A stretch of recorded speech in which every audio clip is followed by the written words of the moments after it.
From the high-definition educational broadcast center at Bergen Community College's main campus in Paramus, this is Studio Bergen.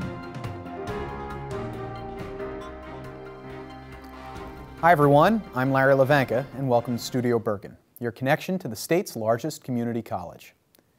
Along with the rest of the United States, Bergen celebrated Black History Month in February with a full slate of special events and guest speakers that recognize the contributions, struggles, and triumphs of African Americans. The month kicked off February 5th with opening remarks from the Black History Month Committee co-chairs, Professor Gemma Figueroa and Vinette John, Bergen President Dr. B.K. Walter, Bergen County Executive Kathleen Donovan, and Bergen County Freeholder John Mitchell, setting the stage for the month's keynote address by the CEO of the New Jersey African American Chamber of Commerce, John Harmon. During his remarks, he sought to define economic empowerment for those in attendance. Economic empowerment, in my own words, basically your ability to do for yourself, to be able to acquire a home, transportation, some of the finer things in life, and not be dependent on others to take care of you. But in order to achieve that, you must be committed to a few goals of your own. And that's the start. Later in the month, the college welcomed Reverend Dr. DeForest Sori, former New Jersey Secretary of State and the first black male to serve as a state constitutional officer. He stressed the importance of Black History Month, not only for African Americans, but all Americans.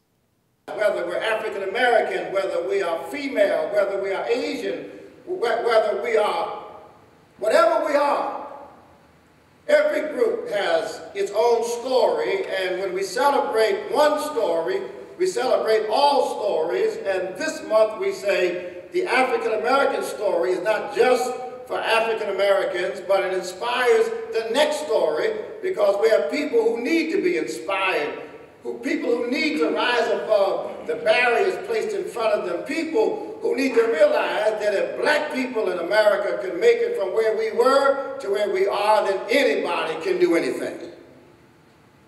Black History Month also featured a photograph display by Pulitzer Prize-winning staff photographer of the New York Times, Ozera Mohammed. While discussing his work, he reflected upon his entry into the business through the so-called black press.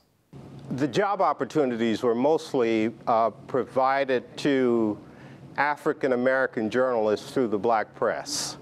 And the black press has had a sterling reputation as an enterprise that have been a springboard to people of my generation to work as journalists and to really do good work. Events headlined by Auntie Zoitoini Anyango, President Barack Obama's aunt, radio host Uncle Ralph, and hip-hop pioneers Naughty by Nature rounded out the guest speakers who visited Bergen. Hip-hop was also the topic of discussion, led by Bergen professor Dr. John Yaseen, who touched on the music's origins. They would give little rhymes over music that might give shout-outs to the crowd, etc. And once there were enough of them, they started organizing battles. And a battle is where you have a group of several groups come together in the same spot, the same place, and they set up in different places. And of course, this is straight out of dance hall culture too. You might have one group here, one crew over there. And what they will do is each one of them will continuously play music, and they'll have their dancers out there, their B-boys and B-girls. The term for that is beat boy and beat girl. Break dancing is a term that the media used because they did not know what to call it at the time. And if you talk to those people now, they still call themselves B-boys and B-girls, not break dancers. So at these battles, you have several bands vying for the attention of the audience. And wherever the audience, the people who pay to get in go, where they spend most of their time, that is usually the person who wins the battle and the person who gets most of the money. Another professor making news this month is communication professor Jamie Keller, whom appeared as an in-studio guest of this program last year. I'm happy to report Professor Keller has won the 2012-13 John and Suanne Rausch Excellence Award from the League of Innovation in the Community College, recognizing her work in creating the Spark a Change anti-bullying organization at the college. With more than 75 student members, the group participates in awareness projects. Congratulations, Professor Keller. The accolades don't stop there for Bergen professors, though. Business, Accounting, and Finance Department Chair Robert Saldarini has received the prestigious 2012-13 National Institute for Staff and Organizational Development Excellence in Teaching Award. We caught up with Professor Saldarini in this month's Faculty Focus. I always find when you're recognized by your peers the highest type of recognition that you can get. I mean, you know, there are many ways you could do the X, Y, Z and get a certificate. And you can fill out the little test and get a diploma. But when your peers recognize it and they select you among them as an excellent teacher, it really validates what you do. And peer review is a very tough process. It really is. You know, everybody often thinks their way is the best way, me included.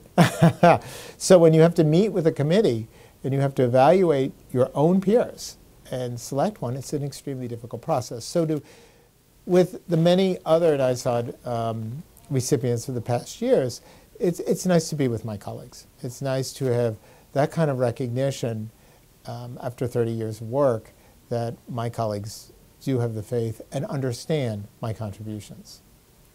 He believes his real-world application of business texts and philosophies can help students make the connection. The information I provide works well here. Yes, some may move to Fort Lauderdale. Okay, now that's their choice. But I have to look at them all as working in Manhattan, working in Bergen County, or working within, I would say, driving distance, because that's the goal of most of our population, because we're not a traditional college. So we're talking about students who are 35, 40 years old with families in a house. They're not going to pick up and take a job in Cincinnati, right?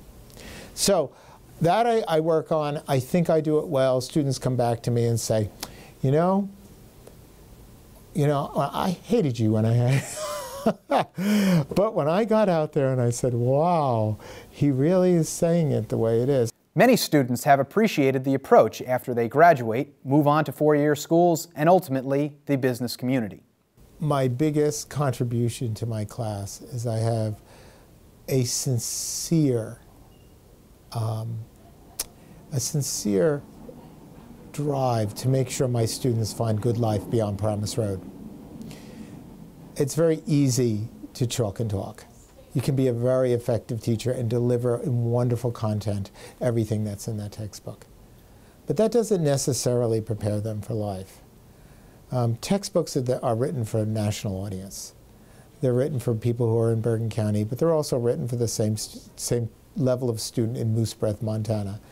Well, whatever their Paramus road is a much different road to cross than the one who will work in a diverse population, a population that has tremendous opportunity as well as roadblocks.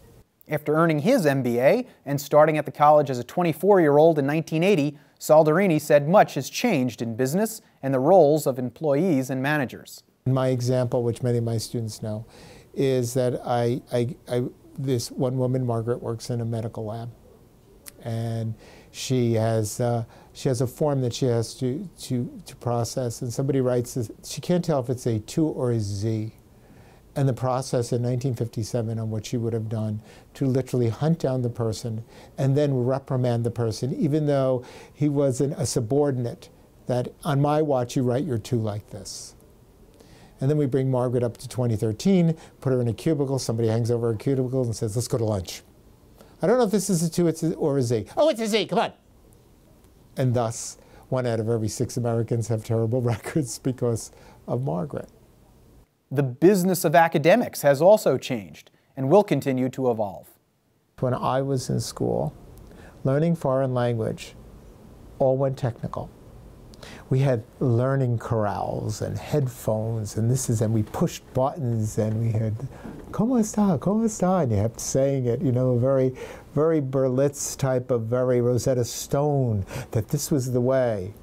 And then 10 years later, all those corrals are in high school basements. I think it's now a trend. It is, of course, no longer a fad. How long will the trend be popular? There are always questions. You know, there's questions, particularly like medical school. Would you want a doctor to perform surgery who did it all online? And even more fundamental, I guess that's extreme, do we really want a teacher that has had no social interaction with our children? Because we learned in a social environment. Professor Saldarini will receive his award at the 35th Annual NISOD Conference in May.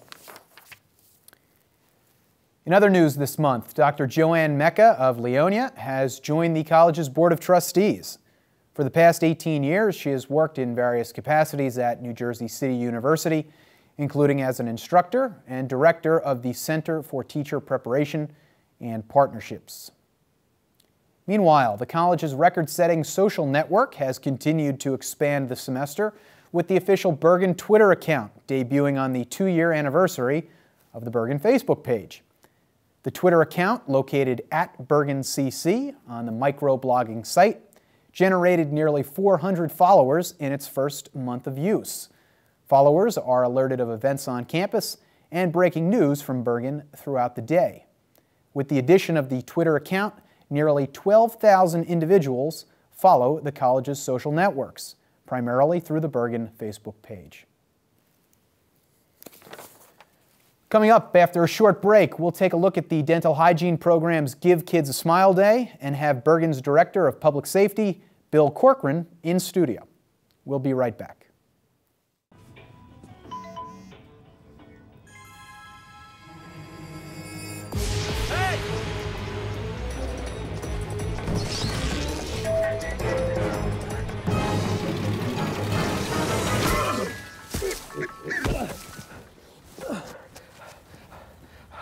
So, same time next week? Well, of course. Put away a few bucks, feel like $1 million. For free tips to help you save, go to Feed the Pig. True definition of hero. And being a hero took a heroic effort. Every day we bring to our fans the world of sports. We speak of heroes and heroism, but there are days when sports matter little and heroes matter more. These heroes don't hit walk-off homers or buzzer-beating threes. They simply made a plan for what to do when disaster strikes. You never know when you might need to be the hero, because you never know if today is the day before a natural disaster. Prepare, plan, be a hero. Visit ready.gov. Welcome back to Studio Bergen. I'm Larry Levanka.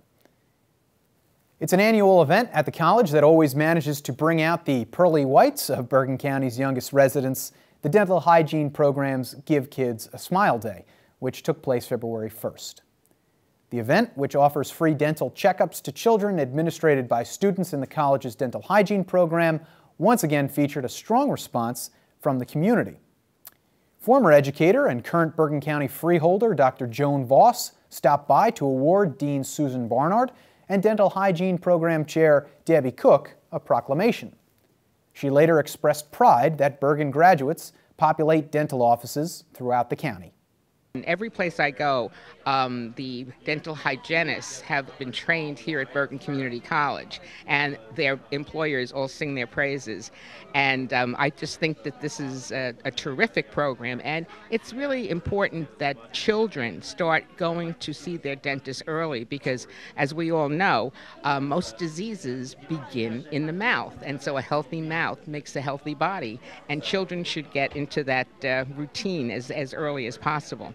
Also on February 1st, the college's GED class of 2012 donned caps and gowns for the annual GED Achievers ceremony held in the Saccone Theater at the college. Christopher Martin, the play in the hip-hop group Kid and Play, served as the keynote speaker. The class included 396 students who will now enter the workforce or enroll at the college in degree and certificate programs. The college's GED program is based out of its Ciarco Learning Center in Hackensack. Speaking of creative work, the college's Department of Media Technologies, yes, the same group without which the show would not be possible, has been recognized by the Bergen County Division of Mental Health Services for a video they produced for the Community Health Improvement Partnership. The video, responding to a mental health crisis, was produced by Brian Hemstreet, Jim Quimby, and Ted Jarozinski. Nice work, guys. It's March, and that means baseball season is upon us. Last year, in the debut episode of this program, we spoke with Professor Bill Morales, a baseball historian and author who penned Farewell to the Last Golden Era, the Yankees, the Pirates, and the 1960 baseball season. His next work hits even closer to home, a subway stop, if you will. It's, again, the first season of the Mets. It's the last championship for the Yankees before the coming of George Steinbrenner. It's going to be another 12 years before the Yankees win again. And in the meantime, of course, the Mets will get better. They'll go to the World Series in 1969, and roles will be reversed. New York versus New York, the birth of the Yankees-Mets rivalry, is available online and in bookstores. Staying on the sports page, we also spoke with Bergen's interim athletic director, Jorge Hernandez, who discussed the winter sports highlight, the wrestling team. We have 6 wrestlers, and the 2 top ones were Chris Cobb and Chris Lance, who both had experience for the past 2 years in nationals, and also our wrestling coach, second time nominated for Man of the Year in the District 2, and we'll see what happens in nationals. Also last month, the college made headlines when it was announced a new semester had been created for students still seeking to enroll in spring courses. The accelerated semester, which begins March 25th and still ends in May, just like traditional courses, allows students to catch up on classes they may need to graduate or get ahead. More than 60 classes are offered at Bergen's 3 locations and online. The college hopes to offer similar schedules throughout the academic year. In this month's campus calendar, the Bergen Community College Foundation will sponsor 2 of its most popular events, Monte Carlo Night and the St. Patrick's Day Roast. Monte Carlo Night will take place at the Stony Hill Inn Friday, March 1st at 7:30 p.m. The St. Patrick's Day Roast will also take place at the Stony Hill Inn, but on Friday, March 15th at 9 a.m. For information on either event or to purchase tickets, please call 201-447-7117. The Saccone Theater will feature Thalia Spanish Theater's Colombia en su Fiesta, Saturday, March 23rd at 7:30 p.m. For tickets, call 201-447-7428. And finally, Bergen Community College at the Meadowlands will host an open house for prospective students Wednesday, March 27th from 5:30 to 7:30 p.m. at the facility located at 1280 Wall Street West in Lyndhurst. Welcome to our in-studio segment this month. Our guest today is the former Chief of Police for the Village of Ridgewood and the college's current Director of Public Safety, my good friend and fellow Springsteen disciple, Chief Bill Corcoran. Welcome to the show. Thank you. Good morning and welcome. Thanks for being here. First question, I kind of introed you there as the former Chief of Police of Ridgewood, and now you're our Director of Public Safety. Why make the transition? Why make the transition? I had been an adjunct instructor here for a while. I loved the college. I thought I could make some positive changes here, and it was time to move on. So, you know, I did it about 4 years ago, and I'm very happy that I did it. It was a great move, and I love the college. So let's talk about that, kind of bringing that mentality from municipality, Ridgewood in this case, to the college. How do they differ or not differ? You're dealing with, you know, one population here, which is a group of students who are considerably younger for the most part, at one time where the Village of Ridgewood is dealing with residents who, you know, they're there in the morning, they're there in the evening, in the daytime they're gone. We have a generation of younger people during the daytime. At nighttime, we have a little older, different population. So it's really dealing with a different population. A lot of the same issues, but a lot of different issues. Different in the respect, too, that, you know, this is kind of one self-contained campus, whereas a town is obviously much bigger. I've heard Bergen referred to as kind of a small town in some ways. We are a small town in a lot of ways, okay? There are a lot of similarities. I mean, the amount of people. Now, Ridgewood was a large town with 25,000 people. We have approximately 17,000 to 18,000 here. You know, and again, a lot of ways. We have our ambulance calls, we have our emergency calls, we have our threats, we have our fights, we have our thefts. So it's very similar in a lot of ways, you know, obviously different in a lot of ways. Bottom line is, whether it's Ridgewood or whether it's the college, the bottom line is you want to keep it safe. That's correct. Talk about how public safety aims to do that. Exactly. Public safety plans to keep it safer. We do keep it safe, actually, by number one, being there, having the presence. Okay? We have people in the student center, at Ender Hall, upstairs, in the cafeteria, doing patrols. We're here every day of the year, 24 hours a day. Okay, we also have the county police on campus. We've centrally located them right in the student center, so within a flash, if we need them, they can be there. We've just installed a $500,000 camera system, which is only phase one. I'll get into it later about phase 2 and 3, but you know, that's on the agenda. We have a behavioral intervention team, which is members from all disciplines that meet weekly, and we sit down, and if there's anything that we should be concerned about or something that comes up on the radar, we discuss them. And you know, this is live. This always changes daily and continues. You touched on a lot of different things there that talk about, it's a hot topic. Correct. Safety in schools, okay? And we'll get into kind of how we can avoid situations that have, tragedies that have transpired throughout the country, but talk about safety in schools. How do those events impact your thinking? How do those events impact my thinking? It's always, I mean, 24 hours a day, I think, how can we make as a group, and it's a community effort. Okay, this is not the director of public safety. This is not one public safety officer or the county police. This is a community effort to make this college, or to continue to make this college safe. Okay, we need the students' assistance, quite frankly. They are our eyes and our ears.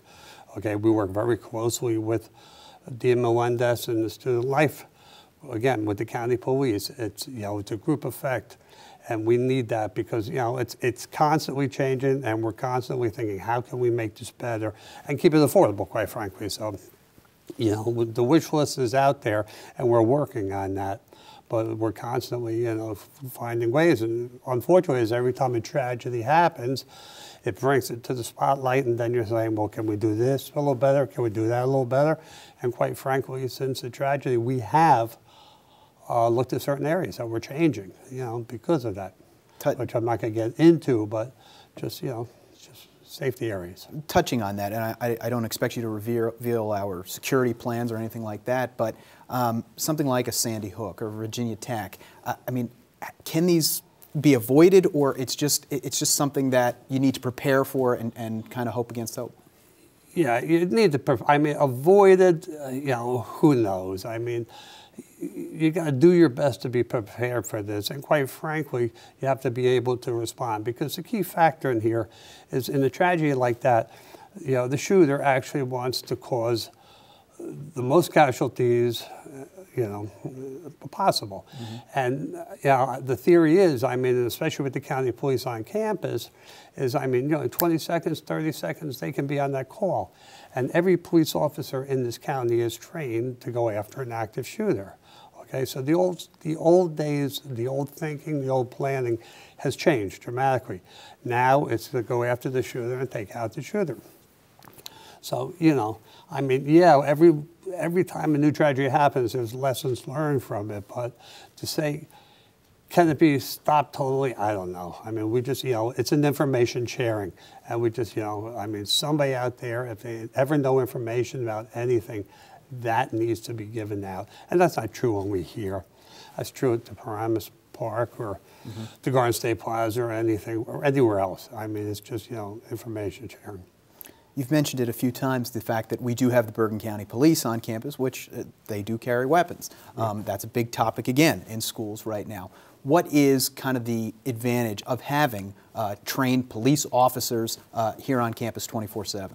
Well, yeah, the county police, they're a wonderful police organization, again, and a highly trained police organization.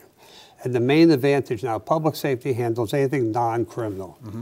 The county police handles crimes, okay, and that's where we separate. So the biggest advantage, though, is in the worst case scenario, is they don't have to come from Hackensack, or Paramus Police does not have to come from there on the road somewhere. They're here, they're centrally located. So yes, it's a big deterrence. It's a huge deterrence to have for anybody out there to know that within 20, 30, 40 seconds, there's going to be an armed police officer coming after you. And that's the biggest effect. Plus, you know, they help in a lot of ways.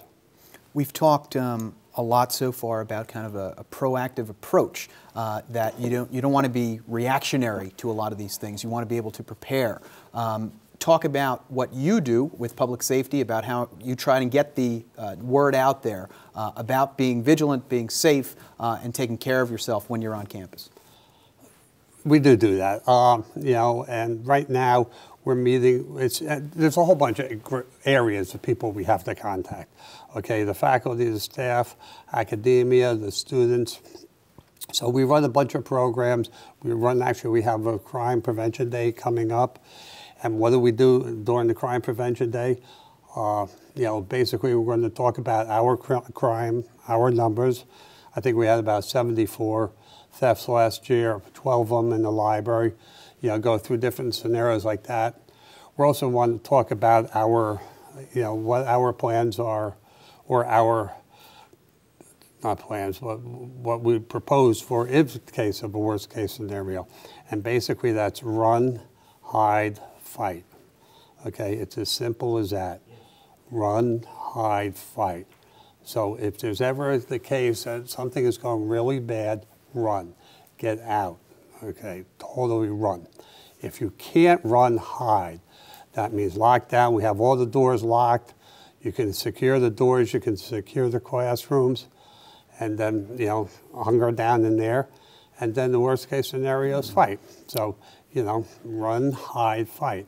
But then again, like I said, you know, we have public safety always available all around, and, you know, we monitor this stuff. If we see a bunch of thefts happening in the library or students out there somewhere, we'll be there. You know, we have the cameras there. We keep track of this stuff. It's actually on the webpage. Mm-hmm. You can go see on the crime log under public safety is all the information. The next question I'm going to ask, kind of coming from you, is going to mean a lot to the people watching, to our students, to their parents that may be watching this show. Is Bergen Community College a safe campus? Oh, God. Bergen Community College is a tremendously safe campus. Actually, when I started off, most of my you know, talks, if I'm talking to the newcoming students or the newcoming faculty or new staff, the first words out of my mouth is, this is a very safe campus. Bergen Community College is a safe campus. But now it's my job to keep it, that's actually all of our jobs to keep it safer. So how do we do that? We have a lot of plans in the future moving forward. Like I said, we just finished phase 1 of the camera system. There's phase 2 and 3. We're also working on a digital board system where we can broadcast digitally throughout the campus. That's coming down the pike. I took my ID off for the filming purpose, but we're also talking about a new swipe card. That's a smart card that will, you know, control access and let you into that, but it's a card that, you know, you can't break into per se and steal the data out of. So, you know, that's on the agenda. As you know, we have the emergency alert system. You're in charge of Facebook and Twitter, and what we're trying to do now is we're trying to tie that all in together also. So if there is information, we can constantly get it out there. And again, it's a very safe college, but in the future, you know, we just want to keep moving and continue to make it the safest college in the state of New Jersey. I'll editorialize and I'll say, with guys like Chief Corcoran at the helm, I certainly feel safe here, and I think our students do too. So we're about to wrap up, but you know, I said at the beginning of this segment, a big Springsteen fan here, one Springsteen song for the rest of your life. What is it that you can follow with you? Thunder Road. Thunder Road. So there it is. You heard it from one of the biggest Springsteen fans I know. That Thunder Road is his song, and that's from Chief Corcoran. He knows what he's talking about. So thanks for being here. I appreciate it, and thanks for being on the show. That's all the time we have this month. Don't forget to visit the college's official Facebook page, which he just referenced, to tell us what you think about this program. I'm Larry Levanka. Thanks, and take care.